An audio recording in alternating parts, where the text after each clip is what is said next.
ரீசெண்டா ட்ரெண்டிங்கா இருந்த வீடியோல குவாலிட்டி ஐஸ்கிரீம் ஒரு நைட் வச்சு மார்னிங் எடுத்தா ஐஸ்கிரீம்ல வெறும் பாம் ஆயில் தான் இருக்குன்னு போட்டிருந்தாங்க.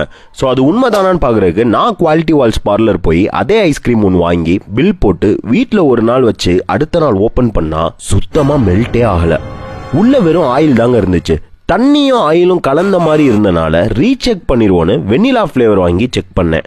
அதுவும் அதே மாதிரி மெல்ட் ஆகாம தான் இருந்துச்சு. அப்போதான் புரிஞ்சிச்சு இது ஐஸ்கிரீமே கிடையாது, சுத்தமான பாமாயில்ல செஞ்ச ஃப்ரோசன் டெசர்ட்னு. இந்த மாதிரி ஐஸ்கிரீம் எல்லாத்துலயும் ஃப்ரோசன் டெசர்ட் எல்லாத்துலயும் அவங்களே 10% பாமாயில் இருக்குன்னு ஒத்துக்கிறாங்க. ஸோ கன்சியூமரா இருக்க நாம தான் கன்ஃபியூஸ் ஆகி இந்த கருமத்தை போய் குழந்தைங்களுக்கு வாங்கி கொடுத்து நம்மளும் சாப்பிடுறோம். அமுல் மாதிரி ஐஸ்கிரீம்லாம் இது மக்களுக்கும் அவேர்னஸ் கொண்டு வரணும்னு ஏகப்பட்ட விஷயம் பண்ணிருக்காங்க. பொதுவா சூப்பர் மார்க்கெட்ல பை ஒன் கெட் ஒன்னு போட்டிருக்க எல்லாமே ஃப்ரோசன் டெசர்ட்டா தான் இருக்கும். இவ்வளவு ப்ராப்ளம் இருக்க இந்த ஃப்ரோசன் டெசர்ட்ஸை கம்பெனிஸ் ஏன் விற்கிறாங்கன்னா 60 to 80% ஐஸ்கிரீம் பண்ற காஸ்ட்டை விட கம்மியா தான் செலவாகுது.